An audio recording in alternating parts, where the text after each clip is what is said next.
peliä. Tehtiin tällainen sunnuntai-ajelu ja tultiinkin tänne Hopperilaannoilla meidän sähkötroteilla. Ja ne on nyt siinä parkissa, tässä meidän vieressä olevassa vapaassa ruudussa. Mulle tää oli elämän ensimmäinen trottiajelu ikinä, mutta sehän oli oikeastaan aika jees. Ja jos tästä nyt voi rakentaa sellaisen yhteyden, niin kyllä nuo trotit tulevat kulkemaan matkassamme ja heille pitäisi löytyä tilaa tuolta Hopperin kontista. No niin, eli konttiinhan jäi tyhjää tilaa, eikä sitä nyt tarkoitus ollut tyhjäksi jättää loputtomiin, vaan nyt testataan, mitenkä mahtuu vai mahtuuko noi sähkötrottit. Mattohan tohon nyt jossain vaiheessa tulee, ai että. Sehän meni sinne, että sujahti. Ja ihan heittämällä pitäisi mahtua tuohon toinen vielä viereen, koska me ollaan menossa sinne Vaalle tämän Hopperin kanssa, niin tarkoitus oli tietysti se, että otetaan nyt oikeasti kaikki mukaan, mitä mukaan on lähdössä, johon kuuluu siis 2 kappaletta sähkötrotteja ja toinen yksilö. Voi pojat. Upeasti mahtuu. Ja tosta Airline-siinereistä ne vedetään liinoilla kiinni, että ne ei ole meillä sit sylissä tuolla ohjaamossa. Erittäin hyvältä näyttää ja tilaa on. Täältähän tosiaan puuttuu vielä meidän ulkomatto, mutta nämä kuitenkin vie niin vähän tilaa nämä trotit, niin sehän menee tuohon väliin. Nyt on niin sanotusti laiva lastattu. Ollaan tuotu tänne Hopperiin täältä puuttuneet peitot ja tyynyt. Sen lisäksi tonne yläkaappeihin kummallekin puolelle on lastattu meille molemmille viikon verran vaatetta. On tuotu toilettilaukut, on tuotu kengät, vähän ruokaa, meillä on täällä vettä. Eli nyt me lähdetään Vaalle.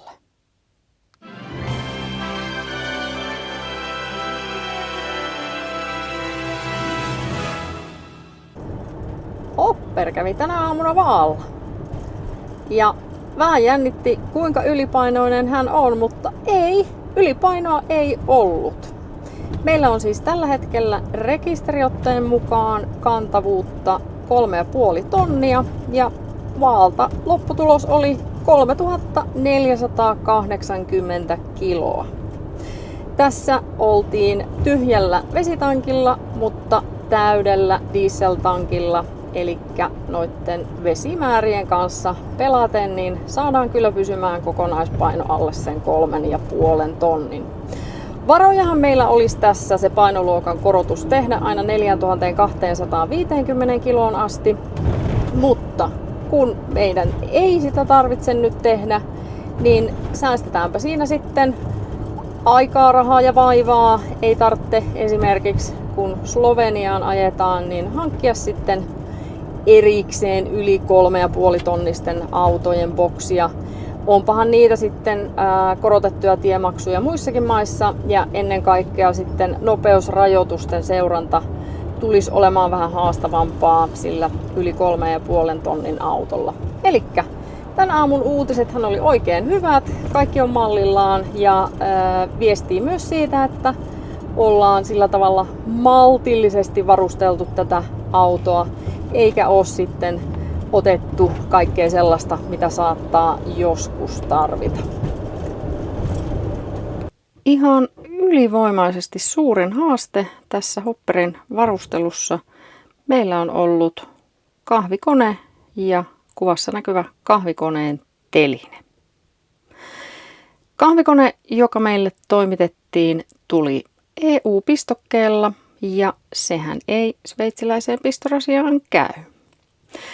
On myöskin tuo teline asennettu niin lähelle seinää, että minkäänlaista adapteria on turha kuvitellakaan saamansa mahtumaan tuohon käytettävissä olevaan tilaan. Osa ratkaisua oli se, että menin kodinkoneliikkeeseen ja ostin sveitsiläisellä pistokkeella samaisen Krups Essenza mini-kahvikoneen. Ja kun sitä sitten vesitankki paikallaan tuohon kokeiltiin, niin tultiin siihen tulokseen, että eipä mahdu muuten sveitsiläiselläkään pistokkeella, koska toi pistorasian kansi ei mahdu olemaan niin paljon auki, että sinne pistoketta saisi sitten laitettua. Tässä vaiheessa päätimmekin ottaa järeämmät keinot käyttöön ja työkalulla, joka leikkaa metallia, niin poistimme tuosta edestä palasen. Sen tarkoitus oli ilmeisesti olla sellainen stopperi, joka pitää kahvikonetta paikallaan. Ja tämän jälkeen saadaan tuotua kahvikonetta sen verran eteenpäin, että mahtuu pistorasia yhtä aikaa vesisäiliön kanssa, mutta tuo metalli tossa riittää kuitenkin pitämään tippatelineen paikallaan. Minkälaista kiinnityshihnaahan tässä ei ollut, eikä sitä ole mahdollista laittaakaan, koska noiden 3 ruuvin lisäksi tuo teline on jollain tahnalla vedetty suhteellisen jämäkästi kiinni tuohon seinään. Mutta positiivisena puolena mainittakoon se, että teline on niin napakka, että kahvikone pysyy siinä kyllä ilmankin. Me lähdettiin hopparilla sunnuntai-ajelulle ja itse asiassa kaikista suurinta kilinää pitää uutuuttaan tämä optimisti täällä. Ja tämän päivän sunnuntai-ajelu vie myöskin hopparimme ensimmäistä kertaa ikinä ulkomaille. Ollaan nimittäin Saksan rajalla. Ja rajan yli mennään aika lailla nyt. Kuunnellaan miten kolisee. Ai että.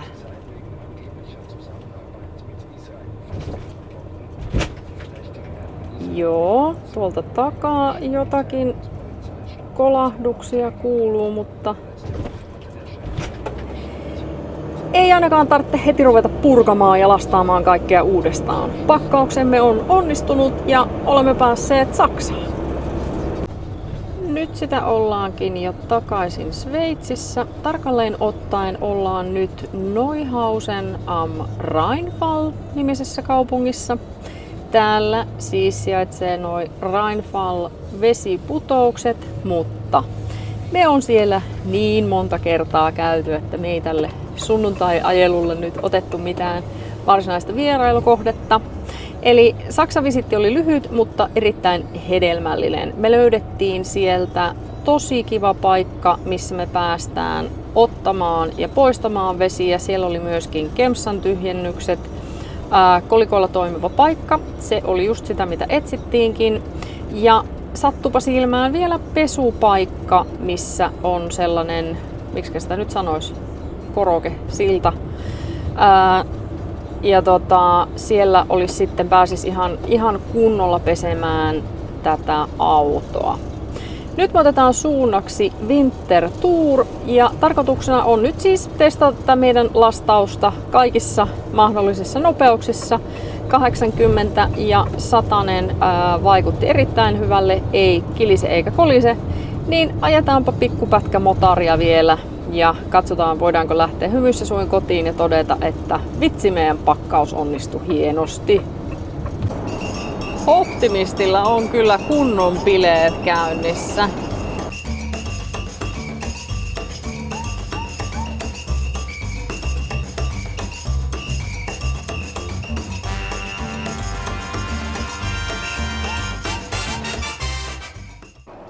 No tälle sunnuntai-ajelulle saatiin kyllä nyt oikeastaan kaikki mitä haettiinkin. On ajettu moottoritietä, on ollut mutkateitä, on ollut liikenneympyröitä ja nyt tultiin tämmöiselle tielle, missä törmättiin tietyöhönkin, mutta Fiat Ducato toimittelee. Kyllä tää 180 hevosvoimaa, heavy chassis ja toi ilmajousitus tuolla takana, niin eipä kyllä harmita yhtään, että raksittiin kaikki nämä.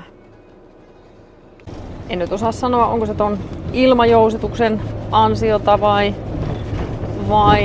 ton alustan, mutta myöskin tämmöisillä mutkaisilla teillä, niin kyllä hopperi on erittäinkin vakaa ja kuljettajakin on tuossa pari otteeseen todennut, että hyvä on ajaa.